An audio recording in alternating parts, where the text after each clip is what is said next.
ధర్మం ప్రేక్షకులకు నమస్కారం. ఆరోగ్య ధర్మం ప్రత్యేక కార్యక్రమానికి స్వాగతం, సుస్వాగతం. ప్రాచీన ఆయుర్వేదాన్ని ఆధునిక శాస్త్రంతో సమన్వయం చేసి పురాతన ఆయుర్వేద సూత్రాలతో సమీకరించిన integrative hospital Saiganga panacea hospital. ప్రతి వ్యక్తి శరీర స్వభావాన్ని ఆధారంగా విశ్లేషించి ఆధునిక టెక్నాలజీతో కూడిన ఆయుర్వేద వైద్య సేవలు అందిస్తోంది Saiganga panacea hospital. Cardiology, orthopaedics, neurology, diabetes, oncology వంటి అనేక విభాగాల్లో ప్రత్యేక చికిత్సలు అందిస్తోంది సాయిగంగా పెనేషియా హాస్పిటల్. ఈ సరికొత్త విధానాన్ని వైద్య రంగానికి పరిచయం చేసిన వారు ఎస్జేపీ హాస్పిటల్స్ ఫౌండర్, CEO, అలాగే లీడ్ ఇండియా భారతరత్న పురస్కార గ్రహీత డాక్టర్ రవిశంకర్ పోలిశెట్టి గారు. హృద్రోగ శస్త్ర వైద్యుడిగా ప్రత్యేక స్థానాన్ని సంపాదించుకున్నారు ఆయన. ఆయుర్వేదం, ప్రకృతి వైద్యాన్ని, డేటా సైన్స్, అలాగే పైథాన్ ప్రోగ్రామింగ్తో సమ్మిళితం చేసి ఆధునిక శాస్త్ర విజ్ఞానాన్ని సమ్మిళితం చేస్తూ కొత్త మార్గాల్ని అన్వేషిస్తున్నటువంటి వారు ఈ వైద్య శాస్త్రవేత్త. ఆయన అభివృద్ధి చేసినటువంటి డాచర్ పోలీ పరికరం ద్వారా శరీర జీవక్రియల్ని సులభంగా నాన్ ఇన్వెజివ్ పద్ధతిలో విశ్లేషించవచ్చు. సో పాలీ సైంటిఫిక్ ఆయుర్వేదం అనేటువంటి వినూత్న వైద్య విధానాన్ని రూపొందించి ప్రపంచవ్యాప్తంగా ఆయుర్వేదానికి ఆధునికతను అందించారు. అనేక అంతర్జాతీయ గుర్తింపులతో పాటుగా అమెరికా, కెనడా, రష్యా వంటి దేశాల్లో కూడా క్లినిక్స్ నిర్వహిస్తూ ప్రపంచం నలుమూలల నుంచి కూడా రోగులకు సేవలు అందిస్తున్నారు ఆయన. ప్రస్తుతం మనతో పాటు స్టూడియోలో సిద్ధంగా ఉన్నారు. వారితో మాట్లాడి అనేక అంశాలపై అవగాహన పెంచుకునేటువంటి ప్రయత్నం చేద్దాం. నమస్తే సార్. నమస్తే అమ్మా. కార్యక్రమానికి స్వాగతం. థాంక్యూ. గత కొన్ని ఎపిసోడ్స్గా చాలా చక్కగా మాకు ఆయుర్వేదంలో వచ్చినటువంటి మార్పులు, చేర్పులు కావచ్చు, లేదంటే పాలీ సైంటిఫిక్ ఆయుర్వేదంకి సంబంధించినటువంటి విశేషాలు కావచ్చు, చాలా చక్కగా వివరిస్తూ మా ప్రేక్షకులందరికీ కూడా అవగాహన కల్పిస్తూ వస్తున్నారు సార్. అయితే ఈ వాత, పిత్త, కఫాలకు సంబంధించి లాస్ట్ ఎపిసోడ్లో చాలా చక్కని విషయాలు మీరు అందించడం జరిగింది. సో ఇప్పుడు మనం ప్రధానంగా తీసుకునేటువంటి వైద్య రంగంలో ఏదైనా జనాల్ని పట్టి పీడిస్తోంది అంటే డయాబెటీస్ అనుకోవచ్చు. అండ్ డయాబెటీస్ అనేది క్యాపిటల్ ఆఫ్ ద వరల్డ్గా కూడా మారిపోయింది ప్రజెంట్ సిచ్యువేషన్స్లో. దాన్ని ఎలా ఎదుర్కోవాలో కూడా ఎవరికీ తెలియనటువంటి పరిస్థితి. దీనికి సంబంధించి ఆయుర్వేదంలో ప్రజెంట్ ఉన్నటువంటి మార్పులు, చేర్పులు కావచ్చు, తీసుకొచ్చినటువంటి కొత్త విధానాలు కావచ్చు, దాన్ని ఆయుర్వేదంతో ఎదుర్కొనేటువంటి అంశాలు కావచ్చు, మీ ద్వారా వినాలి అని ఉంది. తప్పకండి. Thank you. ఇది మీరు అన్నట్టు ఇండియా ఈరోజు diabetic capital of the world. కానీ మనం health capital of the world అయ్యే యొక్క పాసిబిలిటీ ఉంది.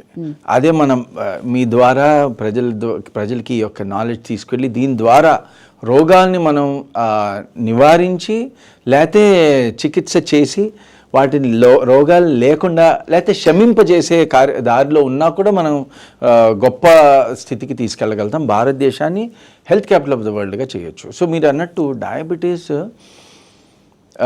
India is the diabetic capital of the world. దాదాపు 30 కోట్ల మంది డయాబెటిక్ పేషెంట్స్ ఆర్ డయాబెటీస్ రాబోయే పేషెంట్స్గా ఉన్నారు మన దగ్గర. 30 కోట్ల మంది. ఈ రకంగా తీసుకుంటే కనుక జస్ట్ నెక్స్ట్ 12 సంవత్సరాల్లో 100% భారతీయులు డయాబెటిక్ అఫ్లిక్టెడ్ అయిపోతారు. అంత ఘోరమైన సమస్య ఇది. ఇప్పుడు డయాబెటీస్ అంటే ఏంటి ఫస్ట్ అర్థం చేసుకోవాలి. ఇప్పుడు డయాబెటీస్ అనేది ఎలోపతి వర్డ్ కాబట్టి మోడర్న్ మెడిసిన్ నుంచి డయాబెటీస్ అంటే ఏంటి మనం తెలుసుకొని దాని నుంచి ఆయుర్వేదానికి వద్దాం. డయాబెటీస్ అంటే ఏంటనంటే మన బాడీలో మనం ఏదైతే పిండి పదార్థాలు తీసుకుంటున్నామో ఆ పిండి పదార్థాల నుంచి మన అన్నాశయం అంట అనమాట. అంటే ఆమాశయం, అన్నాశయం రెండు కూడా డైజెస్టివ్ ట్రాక్ట్. ఈ డైజెస్టివ్ ట్రాక్ట్లో పిండి పదార్థాలు బ్రేక్ డౌన్ అవుతాయి. దాని నుంచి స్టార్చ్ నుంచి, పాలిసాకరైడ్స్ నుంచి, పిండి పదార్థాలు అన్నింటి నుంచి glucose, galactose, fructose, lactose, levoglucose, dextroglucose, trioses, tetroses, pentoses అని రకరకాల షుగర్స్ వస్తున్నాయి. ఇవన్నీ కూడా ఏం చేస్తాయంటే బాడీలో అందులో మన ఇంటెస్టైన్స్లో అంటే పేగుల్లో, చిన్న పేగులు, పెద్ద పేగులు అంటాం. చిన్న పేగులులో ఎండ్ ఆఫ్ ద చిన్న పేగుల్లోంచి ఇవన్నీ అబ్జార్బ్ అయ్యి బ్లడ్లోకి వెళ్ళి అందులో గ్లూకోజ్ అని ఒక మాలిక్యూల్ ఉంటుంది. ఆ గ్లూకోజ్ సెల్స్లోకి వెళ్ళి అది మైటోకాండ్రియా అనే ఒక పాత్వే ద్వారా, క్రెబ్స్ సైకిల్ అంటాం ఎలోపతి లాంగ్వేజ్లో, అందులోకి వెళ్తే ఆ గ్లూకోజ్ని దగ్ధమయ్యి దాని నుంచి మనకి గ్లూకోజ్ నుంచి ఎనర్జీతో పాటు కార్బన్ డైఆక్సైడ్, వాటర్ రెండు వస్తాయి. C6H12O6 దీని ఫార్ములా. అంటే ఇది గ్లూకోజ్ ఫార్ములా. దాన్ని O2తో కంబైన్ చేస్తే CO2 + H2O + ఎనర్జీ వస్తుంది. ఆ ఎనర్జీ వల్లనే మనం మన నిత్య జీవితం చేసుకోగలుగుతున్నాం. మన బాడీలో జరిగే రిపేర్ ప్రాసెసెస్, నిద్ర, ఏది మీరు ఏ బయలాజికల్ ప్రాసెస్ చెప్పండి, బాడీలో జరిగే ప్రతి క్రియ కూడా ఏటీపీ వల్ల జరుగుతుంది. సో ఏటీపీ వల్ల ఏటీపీ ఎక్కడి నుంచి వస్తుంది? గ్లూకోజ్ వల్ల మాత్రమే వస్తుంది. ఆల్మోస్ట్ 99% గ్లూకోజ్ వల్లే వస్తుంది. మిగిలిన కొంత వేరే షుగర్స్ నుంచి వస్తుంది, అది ఇక్కడ పెద్ద అంశం కాదు. ఇక్కడ అంటే ఈ డయాబెటీస్లో ఏం జరుగుతోంది, గ్లూకోజ్ అనేది ఖర్చు కావట్లేదు, లేకపోతే సెల్స్కి అందకపోవడము, లేకపోతే అసలు సెల్స్లోకి వెళ్ళినా ఆ సెల్ లోపల మైటోకాండ్రియా అనే ఒక సెల్ లోపల ఇంకొక చిన్న వ్యవస్థ ఉంది. అంటే దాన్ని ఒక సిలిండర్లో పిస్టన్లోకి సిలిండర్లోకి వెళ్ళాక అది కాలాలి కదా ఇంధనం, అలా ఇంధనం కాలే వ్యవస్థని క్రెబ్ సైకిల్ అని అన్నారు. ఆ క్రెబ్ సైకిల్లోకి వెళ్ళకుండా, లేకపోతే వెళ్ళినా క్రెబ్ సైకిల్ యొక్క లోపం వలన, లేకపోతే మైటోకాండ్రియా సరిగా దాన్ని భస్మం అంటే దగ్ధం చేయకపోవడం వలన గ్లూకోజ్ మన సెల్లో అది యూజ్ కావట్లేదు. సో గ్లూకోజ్ యూజ్ కావట్లేదు కాబట్టి ఎనర్జీ రావట్లేదు, కార్బన్ డైఆక్సైడ్ రావట్లేదు, వాటర్ కూడా రావట్లేదు అంటే ఎక్కువగా. సో ఎనర్జీ ఎప్పుడైతే లేదో మనిషి చాలా వీక్ అయిపోతాడు. అందుకని లెథార్జీ, అలసటగా ఉంటుంది. డయాబెటీస్ అంటే ఫస్ట్ సిమ్టమ్ ఏంట్రా, నీరసంగా ఉందా అని అడుగుతాం. ఎందుకు? ఎనర్జీని లేదు, గ్లూకోజ్ ఖర్చు కావట్లేదు. గ్లూకోజ్ ఖర్చు కాలేదు అనుకోండి, అప్పుడు ఆటోమేటిక్గా ఏమవుతుంది, ఎనర్జీ లేదు. ఎనర్జీ లేకపోతే ఏమవుతుంది, ఆకలిస్తుంది. సో అలాంటి వాళ్ళు బాగా ఎక్కువ తింటారు కూడా. దాన్ని పాలిఫేజియా అంటాం, అతిగా తినడం. ఇప్పుడు గ్లూకోజ్ ఎంత తిన్నా మళ్ళీ గ్లూకోజ్ కింద కన్వర్ట్ అయ్యి ఆ గ్లూకోజ్ కంబస్ట్ అవ్వట్లేదు, మన బాడీలో ఉపయోగపడట్లేదు, ఎనర్జీ రావట్లేదు. కాబట్టి బ్లడ్లో గ్లూకోజ్ పెరుగుతూ వస్తుంది. సో బ్లడ్లో గ్లూకోజ్ ఎప్పుడైతే పెరుగుతుందో బ్లడ్ చిక్కపడుతుంది. ఆ చిక్కపడడం వల్ల దాహం వేస్తుంది. అందుకని పాలిడిప్సియా అంటారు దాన్ని. ఏదైతే మన బాడీలో ఒక వ్యవస్థ ఉంది, అంటే ఎక్స్క్రీటరీ సిస్టమ్ ఏం చేస్తుంది, ఏది ఎక్కువైందో anything that is in excess body expel చేస్తుంది, బయటికి పంపించేస్తుంది. కిడ్నీస్ ద్వారానో, లివర్ ద్వారానో, స్వెట్ ద్వారానో, సెవరల్ పాత్వేస్. కిడ్నీస్ ద్వారా గ్లూకోజ్ బయటికి వెళ్ళిపోతుంది. అందుకని అట్లాంటి వాళ్ళకి బాగా ఎక్కువ యూరిన్ వస్తూ ఉంటుంది. పాలియూరియా అంటే too much quantity of urine. And pollakiuria అంటే ఎక్కువ సార్లు వస్తూ ఉంటుంది. అలా నిక్టూరియా, నైట్ టైమ్స్ ఎక్కువ యూరిన్ వస్తుంది. సో ఇవి మేజర్ సిమ్టమ్స్. లెథార్జీ, పాలియూరియా, బాగా ఎక్కువ తినడం, ఎక్కువసార్లు యూరిన్ రావడం. అంటే ఇదంతా ఎందుకు, నీరసం ఎందుకు వస్తుంది, గ్లూకోజ్ ఖర్చు కాకపోవడం వలన. ఇది డయాబెటీస్ అంటే పాయింట్ నెంబర్ 1. ఇప్పుడు మనకు అసలు బాడీలో ఏ రకంగా అంటే దీనికి ఇంకొక పాయింట్ ఏంటంటే అర్జెంటుగా చెప్పుకోవాలి, దీనికి 4 రకాల స్టాండర్డ్స్ ఉన్నాయి. ఇప్పుడు అమెరికన్ ఎండోక్రైనాలజిస్ట్ అసోసియేషన్ ఉంది. వాళ్ళు ఏం చేస్తున్నారు, ఎండోక్రైనాలజిస్టులు వాళ్ళు ఏం చెప్తున్నారు, బాబు మీ యావరేజ్ అంటే మన బాడీలో తినకముందు 100 లోపల ఉండాలి, తిన్న తర్వాత 140 లోపల ఉండాలి, భోజనం చేసిన తర్వాత విదిన్ 2 hours. దానికి ఫాస్టింగ్ అండ్ పోస్ట్ లంచ్ అని చెప్పి 2 వాల్యూస్ చెప్తూ వస్తున్నారు. అమెరికన్ ఎండోక్రైనాలజిస్ట్ ఏమంటున్నారు, 120 యావరేజే ఉండాలి, అంతకంటే తక్కువ ఉండాలి. అంటే దీన్ని మనం ఇంకొక స్టాండర్డ్స్లో తీసుకుంటే 5.5 HbA1c అని ఒక 3 month యావరేజ్ అనమాట. గ్లైకేటెడ్ హిమోగ్లోబిన్ దాని వాల్యూస్ ఎంత ఉండాలి, 5.5 లోపల ఉండాలని చెప్తున్నారు. అమెరికన్ డయాబెటిక్ అసోసియేషన్ ఏం చెప్తున్నారు, లేదురా బాబు 5.5 మరీ తక్కువ అయిపోతుంది, కొంతమందికి కళ్ళు తిరుగుతున్నాయి, హైపోగ్లైసిమియా వస్తుంది, వాళ్ళకి గ్లూకోజ్ సరిపోక మా కొంతమంది పేషెంట్స్లో, కొంతమంది కాదు చాలామంది పేషెంట్స్లో 6.5 ఉండాలి అని చెప్తున్నారు. సరే ఎంతో కొంత 5.5 6.5 అంటే 6.5 అంటే ఏంటి, యావరేజ్ గ్లూకోజ్ 145 నుంచి 150 వరకు ఉండొచ్చు యావరేజ్. అంటే తినకముందు 100 ఉంది అనుకోండి, తిన్న తర్వాత 190 వరకు కూడా ఉండొచ్చు అని చెప్పి 6.5 యావరేజ్ చెప్తున్నారు, 160 180 వరకు. కానీ అమెరికన్ కాలేజ్ ఆఫ్ ఫిజిషియన్స్ 2019లో వాళ్ళు ఏం నిర్ధారించారంటే, ఓకే ఎండోక్రైనాలజిస్ట్ దగ్గర డేటా ఉంది, దాదాపు 30 లక్షల మంది పేషెంట్స్ వాళ్ళు అనలైజ్ చేసి చెప్తున్నారు. డయాబెటాలజిస్టులు కూడా చెప్తున్నారు, లేదండి మా పేషెంట్స్లో ఏమవుతుంది, ఎండోక్రైనాలజిస్ట్ పేషెంట్ డేటాలో ఏంటి, 5.5 దాటితే చాలు వాళ్ళకి షుగర్ ఎక్కువైంది అనుకోండి, ఏమవుతుంది బాడీలో అన్నీ కుళ్ళిపోతూ ఉంటాయి. అంటే హార్ట్ వీక్ అయిపోతుంది, లేకపోతే కిడ్నీ ఫెయిల్ అవుతుంది, లేకపోతే కిడ్నీ పనిచేయదు, లేకపోతే నరాలు బలహీనం వచ్చేసి న్యూరోపతి అంటారు. న్యూరోపతి అంటే నరాలు చనిపోతూ ఉంటాయి. లేకపోతే వాళ్ళకి వూండ్ ఏదైనా దెబ్బ తగిలితే జల్దీ మానదు అనమాట. ఇవన్నీ 5.5 దాటితేనే కనబడుతున్నాయి ఆ ఎండోక్రైనాలజిస్ట్కి. డయాబెటాలజిస్ట్ గ్రూప్లో ఏమైనాయి, లేదు బాబు 6.5 దాటితేనే ఆ సిమ్టమ్స్ అన్నీ కనబడుతున్నాయి. అది 6.5 కంటే కొంచెం తక్కువ వెళ్తే వాళ్ళకి కళ్ళు తిరుగుతున్నాయి, హైపోగ్లైసిమియా వస్తుంది. అమెరికన్ కాలేజ్ ఆఫ్ ఫిజిషియన్స్ వాళ్ళు చేసిన రీసెర్చ్లో ఏం కనిపెట్టారంటే, వాళ్ళు ఒక 30 ఏళ్ళ డేటా తీసుకున్నారు. దాదాపు 30 లక్షల పేషెంట్స్ని రెట్రో అనలైజ్ చేస్తే వాళ్ళ క్లినిక్ వచ్చిన వాళ్ళని చూస్తే వాళ్ళ స్టాండర్డ్స్ ప్రకారంగా 160 నుంచి 189 వరకు యావరేజ్ బ్లడ్ గ్లూకోజ్ ఉండొచ్చు. 7 నుంచి 8 ఉండాలి హిమోగ్లోబిన్, ఇది గ్లైకేటెడ్ హిమోగ్లోబిన్ 7 to 8 ఉండాలి. 6.5 కంటే తక్కువ అసలు ఉండకూడదని చెప్తున్నారు. ఎందుకు 6.5? ఇందాక మనం ఏమనుకున్నా 6.5 లోపలే ఉండాలని డయాబెటాలజిస్ట్ చెప్తున్నారు, అమెరికన్ డయాబెటాలజీ అసోసియేషన్. వీళ్ళేం చెప్తున్నారు, లేదు 6.5 లోపల ఉండద్దు. ఎందుకంటే ఒక కేటగిరీ ఆఫ్ రోగాలలో, ఒక కేటగిరీ ఆఫ్ పేషెంట్స్లో, అంటే ఎస్పెషలీ హార్ట్ డిసీజు డయాబెటీస్ రెండు కలిపి ఉన్న వాళ్ళలో 6.5 కంటే తక్కువ ఉన్న వాళ్ళలో 3 ఒకటి చనిపోతుంది. అంటే 33% మార్టాలిటీ ఉంది. హైపోగ్లైసిమీ వలన వస్తుందో సడన్ కార్డియాక్ డెత్ వల్ల వస్తుందో మాకు తెలియదు, కానీ వీళ్ళు 1:3లో చనిపోతున్నారు. అందుకని అకార్డ్ అనే ట్రయల్ చేశారు. ఆ ట్రయల్ ప్రకారంగా వాళ్ళు ఆ ట్రయల్ని అబార్ట్ కూడా చేశారు, మధ్యలో ఆపేయవలసి వచ్చింది. ఎందుకనంటే ఇంటెన్స్ గ్లూకోజ్ లోవరింగ్ వలన మీకు ఏమైనా బెనిఫిట్ ఉందా అని చూస్తే లేదు అని చెప్తున్నారు. అంటే వీళ్ళు ఆల్మోస్ట్ ఎండోక్రినాలజిస్ట్కి డయాబెటాలజిస్ట్కి విరుద్ధంగా గైడ్లైన్స్ ఇస్తున్నారు. వీళ్ళు ఏమంటున్నారు 6.5 కంటే తక్కువ ఉండకూడదు, వీళ్ళేమో 6.5 కానీ 5.5 కంటే తక్కువ ఉండాలంటున్నారు. వీళ్ళేమో 7 నుంచి 8 ఉండాలంటున్నారు. ఇంకొక ఆర్గనైజేషన్ అమెరికన్ జీరియాట్రిక్ అసోసియేషన్, వాళ్ళు వెటరన్స్ అఫేర్స్ డయాబెటిక్ ట్రయల్ అని ఒకటి చేశారు. వాళ్ళని చాలా స్టడీస్ చేశారు, దాదాపు 150 క్లినికల్ ట్రయల్స్ చేశారు. మొత్తం ఈ 4 సంస్థలు కలిస్తే 1.7 crore అంటే 1.7 crore పీపుల్ని ఇన్వెస్టిగేట్ చేశారు. చేసి వాళ్ళు డిఫరెంట్ స్టాండర్డ్స్ చెప్తున్నారు. అమెరికన్ వెటరన్స్ అఫేర్స్ డయాబెటిక్ అసోసియేషన్తో పాటు అమెరికన్ జీరియాట్రిక్ అసోసియేషన్ వాళ్ళేం చెప్తున్నారు, లేదురే బాబు మా ఏజ్ గ్రూప్లో 50 to 78 ఏజ్ గ్రూప్లో ఉన్న వాళ్ళని మేము అనలైజ్ చేస్తే వాళ్ళకేంటి 7కి HbA1c 7 కంటే తక్కువ వస్తేనే హైపోగ్లైసీమియా, మరీ కావాలని మీరు 6.5 లోపలికి తీసుకురావాలని పుష్ చేస్తే అలాంటి వాళ్ళు హైపోగ్లైసీమియాతో చనిపోతున్నారంట కూడా. వీళ్ళకి మాత్రం 8.5 నుంచి 9.5 ఉన్నా ప్రాబ్లం లేదు, చాలా హాయిగా ఉన్నారు వాళ్ళు అని అంటున్నారు. సో క్వశ్చన్ ఏంటంటే అసలు ఎవరి ప్రకారంగా మీరు డయాబెటిక్ ఉన్నారు ఈరోజు? అమెరికన్ ఎండోక్రైనాలజిస్ట్ ప్రకారంగానా, అమెరికన్ డయాబెటిక్ అసోసియేషన్ ప్రకారంగా, అమెరికన్ కాలేజ్ ఆఫ్ ఫిజిషియన్ ప్రకారంగా, లేకపోతే అమెరికన్ జీరియాట్రిక్ అసోసియేషన్ ప్రకారంగానా? ఎందుకంటే వీళ్ళు ఇంత డేటా జనరేట్ చేశారు, గత 50 సంవత్సరాలుగా వాళ్ళ దగ్గర డేటా ఉంది, అదంతా అనలైజ్ చేశారు. దాదాపు 17 మిలియన్ల అమెరికన్ల మీద వాళ్ళు టెస్టులు చేశారు. 750 క్లినికల్ ట్రయల్స్ చేసిన తర్వాత 4 డిఫరెంట్ స్టాండర్డ్స్ చెప్తున్నారు.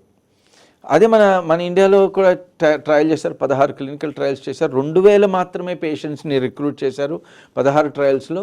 దాని ప్రకారంగా 5.5 లోపల ఉండాలని చెప్తున్నారు. క్వశ్చన్ ఏంటంటే ఇది 2000 మందిలో చేసిన ట్రయల్లు అసలు మొత్తం 150 కోట్ల మందికి వర్తిస్తుందా? మరి అమెరికన్స్ 17 మిలియన్లు అంటే 1.7 crore పీపుల్లో చేసిన డేటాని మనం ఎలానే యూజ్ చేసుకోవచ్చా? వాళ్ళు ఏ కేటగిరీస్, అంటే వాళ్ళకి ఎందుకు ఇలా డిఫరెంట్ వాల్యూస్ వచ్చినాయి? ఇది ఒక జెన్యున్ క్వశ్చన్ కదా. ఒక ఆ క్వశ్చన్కి ఆన్సర్ ఏంటంటే వాతపిత్త కఫాలే.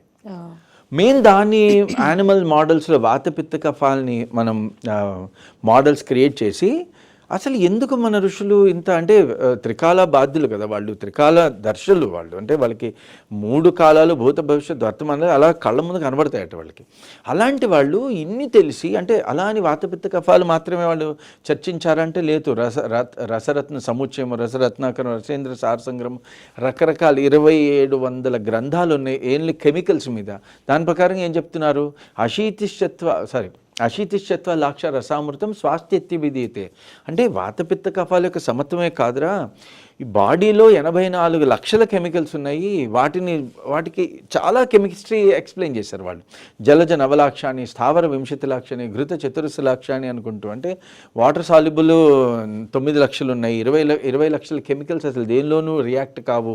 4 లక్షలు ఆయిల్లోనే సాల్యుబుల్ అని చెప్పి సాల్యుబిలిటీ ప్రొఫైల్ కూడా ఇచ్చారు. చాలా అడ్వాన్స్ కెమిస్ట్రీ, బయోకెమిస్ట్రీ చెప్పి ఉన్నారు వాళ్ళు. సో ఆ యొక్క పద్ధతిలో వాతపిత్త కఫాలని యానిమల్ మోడల్స్ క్రియేట్ చేసి చూసింది ఏంటయ్యా అంటే వాతం వలన చలత్వము. అంటే లాస్ట్ టైం కూడా ఎక్స్పెరిమెంట్స్ గురించి చెప్పాను నేను. అంటే ఎలక్ట్రోఫిజియోలాజికల్ ప్రాపర్టీస్ మన బాడీలో ఏవైతే ప్రతి సెన్స్ ఆర్గన్లో సెన్సరీ లెవెల్లో ఒక ఎలక్ట్రిక్ కరెంట్ జనరేట్ అవుతుందో దానికి డిఫరెంట్ ప్యాటర్న్స్లో వాతపిత్త కఫాలు ఎలక్ట్రిక్ కరెంట్ జనరేట్ అవుతుంది. సో ఫస్ట్ టైం వాతపిత్త కఫాలు ఉంటాయని ప్రూవ్ చేసాం మనం ప్రపంచంలోని. ఉంటాయని ఎలా ప్రూవ్ చేసామంటే ఎలక్ట్రిక్ ప్యాటర్న్, వాతం వలన ఎలక్ట్రిక్ ప్యాటర్న్ అంటే అతిగా చలిస్తోంది. హైపర్ యాక్టివ్ అవుతోంది ఆ particular tissue, hyper excitable tissue అనమాట అది. అంటే ఏంటి, అతిగా ఏదైతే పనిచేస్తుంది అనుకోండి, ఎవరైనా అతిగా పనిచేస్తున్నారు ఫర్ ఎగ్జాంపుల్, అవసరం లేకుండా తిరుగుతున్నారు అనుకోండి, వాడికి జల్దీ ఆకలిస్తుందే వేదా, అతిగా పనిచేస్తున్నాడు కాబట్టి వాడి ఎనర్జీ అతిగా యూజ్ అయిపోయి వాడికి ఎక్కువ గ్లూకోజ్ కావాలి. అప్పుడు ఏం చేస్తుంది బ్రెయిన్, వీడికి ఎక్కువ గ్లూకోజ్ తినేస్తున్నాడు కాబట్టి కొద్దిగా ఎక్కువ బ్లడ్ గ్లూకోజ్ పెంచే పద్ధతిలో బాడీని ఇన్స్ట్రక్ట్ చేస్తుంది. అప్పుడు మీ బ్లడ్ గ్లూకోజ్ లెవెల్ పెరగాలి. అలా ఉంటేనే, వాతంలో ఎక్కువ గ్లూకోజ్ ఉంటేనే ఆ వాతం టిష్యూ నార్మలైజ్ అవుతుంది, లేకపోతే ఏమవుతుందంటే చనిపోతుంది. సో అమెరికన్ జీరియాట్రిక్ అసోసియేషన్ వాళ్ళు ఏం చెప్తున్నారు, 8.5 నుంచి 9.5 HbA1c ఉంది. అంటే 9.5 HbA1c అంటే ఏంటంటే 250 యావరేజ్ అనమాట. అంటే 100, ఒకవేళ 100 ఫాస్టింగ్ ఉంటే 400 వరకు మీకు పోస్ట్ లంచ్ ఉండొచ్చు అని చెప్తున్నారు. మన దగ్గర 160 వస్తే టెన్షన్ పడిపోతాం కదా, అలాంటి టెన్షన్ పడద్దని కాదు. నేనేమంటున్నానంటే వాతము వలన చలత్వం వలన గ్లూకోజ్ నుంచి వచ్చిన ఎనర్జీ అతిగా ఖర్చు కావడం వలన గ్లూకోజ్ డిపెండెన్సీ వాతంలో ఎక్కువ ఉంటుంది. కాబట్టి బాడీ ఒక పద్ధతిలో బ్లడ్ గ్లూకోజ్ని పెంచుకొని అది నార్మల్గా ఉంటుంది. అది డయాబెటీస్ కాదు, ఆయుర్వేదంలో మధుమేహం కాదు, ఇది వాత ప్రమేహము అని చెప్పి మన వాళ్ళు ఆల్రెడీ క్లాసిఫై చేశారు. ప్రమేహము మధుమేహం అని 2 కండిషన్స్ ఉన్నాయండి. మధుమేహం అంటే డయాబెటీస్ అని అనుకుందాం. ప్రమేహం అంటే ఏంటంటే బ్లడ్ గ్లూకోజ్ పెరిగింది కానీ అది డయాబెటీస్ కాదు, మధుమేహం కాదు అని చెప్పడమే కదా ప్రమేహం అంటే. అంటే ఏం చెప్తున్నారంటే వాతం వలన చలత్వం వలన అతిగా ఆ యొక్క అవయవం కానీ ధాతువు కానీ పనిచేయడం వలన గ్లూకోజ్ డిపెండెన్సీ ఎక్కువ ఉంది. కాబట్టి బ్లడ్లో గ్లూకోజ్ దీనివల్ల పెరగడాన్ని మీరు అతిగా తగ్గించద్దు. ఇలాంటి వాళ్ళకి 7 కంటే తక్కువ చేస్తే వీళ్ళు హైపోగ్లైసెమియాతో చనిపోతారు అని చెప్పి మనకు ఆల్రెడీ ఒక సంకేతం ఉంది ఆయుర్వేదంలో. అది నేను చెప్పేది. పిత్తంలో ఏం జరుగుతోంది, మెటబాలిక్ యాక్టివిటీ అతిగా ఉంటుంది. అంటే బాడీ గ్లూకోజ్ని అతిగా ఖర్చు పెడుతోంది. అతిగా ఖర్చు పెట్టడం వల్ల ఏమవుతుందంటే వాళ్ళకి బాగా ఎనర్జీ ఉంటుంది.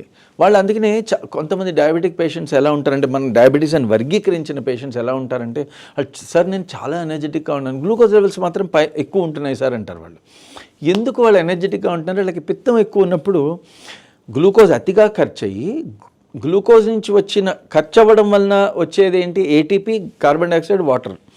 దానివల్ల ఏటీపీ అంటే ఎనర్జీ మాలిక్యూల్ అనమాట. అది ఎక్కువగా ఉండడం వల్ల వాళ్ళు దే ఫీల్ వెరీ ఎనర్జెటిక్.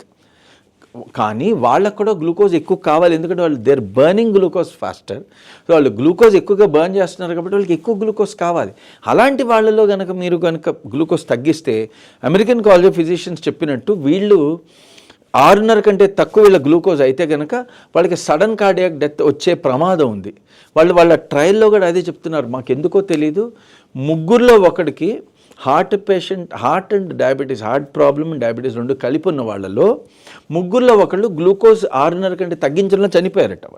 అందుకని ఆ క్లినికల్ ట్రయల్ని కూడా అబార్ట్ చేశారు. సో పిత్తంలో ఏం జరుగుతుంది, గ్లూకోజ్ అతిగా ఖర్చు అవ్వడం వల్ల ఎనర్జీ ఎక్కువ ఉంటుంది. సో వాళ్ళకి లెథార్జీ అనేది ఉండదు. డయాబెటీస్లో బాగా అలసట ఉంటుంది, వీళ్ళకి అలసిపోవడం, చాలా నీరసంగా ఉంది, ఏ పని చేయాలని ఉండకపోవడం. వీళ్ళకి అలా ఉండదు, ఏది పడితే చేయగలుగుతారు వాళ్ళు. కాకపోతే వాళ్ళు అదే ఘర్మే గుసుకే మారేంగే అని అంటుంటారు చూడండి. అంటే పిత్తం ఎక్కువ ఉన్న వాళ్ళకి చాలా ఎనర్జీ ఉంటుంది, వాళ్ళు అన్ని పనులు ఒకటేసారి చేయగలరు, వాళ్ళకి చేసే ఎనర్జీ ఉంటుంది.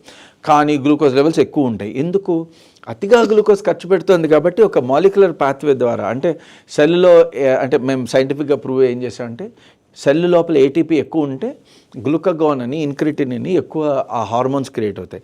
గ్లూకగోన్ వలన మన బాడీలో ఉన్న దాని గ్లూకోనియోజెనిసిస్ అంటాం. అంటే గ్లూకోజ్ పిండి పదార్థాల ఇతర పదార్థాల నుంచి, అంటే ప్రోటీన్స్ నుంచి, ఫ్యాట్ నుంచి గ్లూకోజ్ తయారు చేసుకుని బాడీలో గ్లూకోజ్ ఎక్కువ లెవెల్ మెయింటైన్ చేస్తుంది.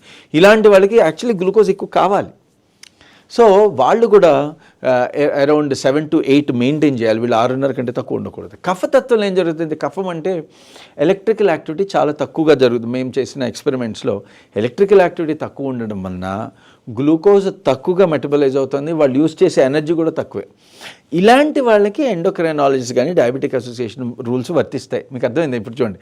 అంటే వాత పిత్త కఫాల యొక్క ప్రపోర్షన్స్ కానీ వాటి యొక్క క్వాంటిటీ మన బాడీలో ఏ అవయవంలో ఎంత ఉన్నాయో తెలియకపోతే అసలు వాళ్ళు ప్రమేహమా మధుమేహమా మనం డిసైడ్ చేయలేం.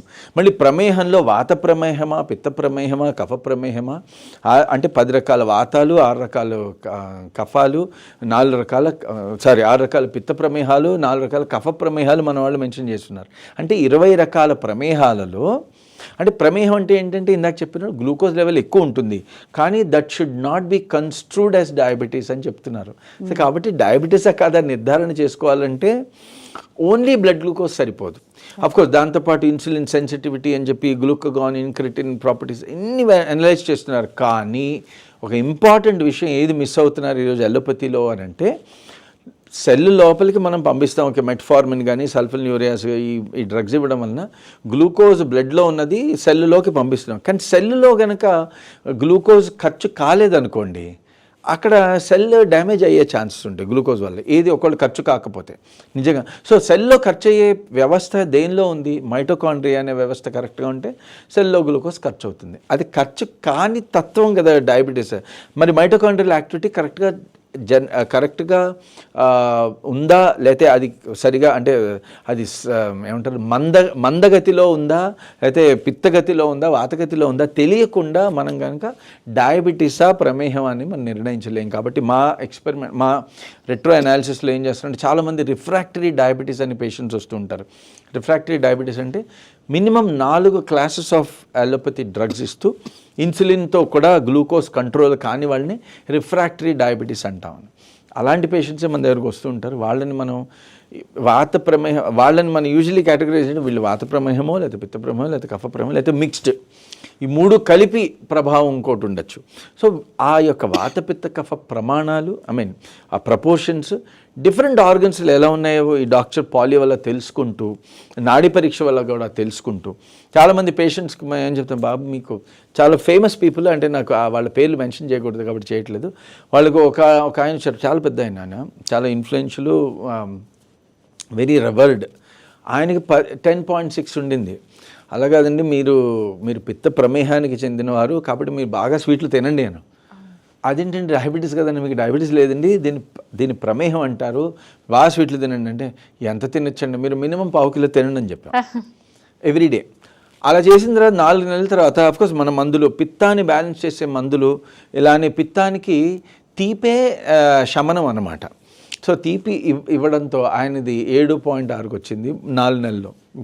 ఇలా అంటే ఇది అద్భుతం కాదు, ఇది మిరకల్ కాదు. ఇదేంటంటే వాతపిత్త కఫ కోణాలు తెలియకుండా, ఈ కోణాలు తెలియడంతో మనము రోగాన్ని సరికొత్తగా అనలైజ్ చేయడమే కాకుండా డయాగ్నోస్ చేస్తూ దానికి అప్రాప్రియేట్ ట్రీట్మెంట్స్ ఇవ్వడం వల్ల సరైన మూలికలు. ఈ రోజుల్లో ఫస్ట్ ఫుడ్ మానేయడం, అది మానేయడం చేస్తారు. ఎగ్జాక్ట్లీ, వాతానికి మీరు వాతం ఉండడం వలన ఫుడ్ మానేశారనుకోండి ఇంకా వాతం పెరుగుతుంది. దాంతో ఇంకా చాలా మంది అంటే నేను ఏమి తినట్లేదు సార్, ఓన్లీ గడ్డి తింటున్నాను, దాంతో కూడా బాడీ వెయిట్ ఎలా పెరుగుతుంది. గడ్డి అంటే గ్రాస్ అనమాట, గ్రాస్ ఈటర్స్ని కొంతమంది వాళ్ళకి విసుగు వచ్చేసి ఆ మాటలు అంటుంటారు. ఓన్లీ ఆకులు అలమందలు తిన్నా నా బాడీ వెయిట్ పెరుగుతుంది. ఎందుకంటే మీ బాడీలో ఆల్రెడీ వాతం ఉంది. వాతం వల్ల ఏం చేస్తుంది, ఆ చలత్వం వల్ల దాన్ని బ్యాలెన్స్ చేసుకోవడానికి మన బాడీలో అవసరం లేనిదంతా అక్యుములేట్ చేసుకుంటూ ఉంటుంది, బైండ్ అయిపోయి అదంతా బాడీ నుంచి వెళ్లకుండా వాళ్ళ బాడీ మాస్ కూడా పెరుగుతుంది. కాబట్టి దానివల్ల కూడా షుగర్ పెరిగే ఛాన్స్ ఉంటాయి. సో అందుకని వాత పిత్త కఫాల యొక్క నిర్ధారణ చేయకుండా నన్ను అడిగితే మంచినీళ్ళు కూడా తాగలేము మనం. ఇలా అండి. చాలా చాలా థ్యాంక్స్ సార్, ఎన్నో చక్కనైనటువంటి విశేషాలు తెలియజేశారు. ముఖ్యంగా డయాబెటీస్కు సంబంధించి చక్కనైన అవగాహన కల్పించారు. ధన్యవాదాలు సార్. థ్యాంక్ యూ అండి. ఇది ఇవాల్టి ఆరోగ్య ధర్మం కార్యక్రమం. మరొక కార్యక్రమంతో మళ్ళీ కలుద్దాం. నమస్తే.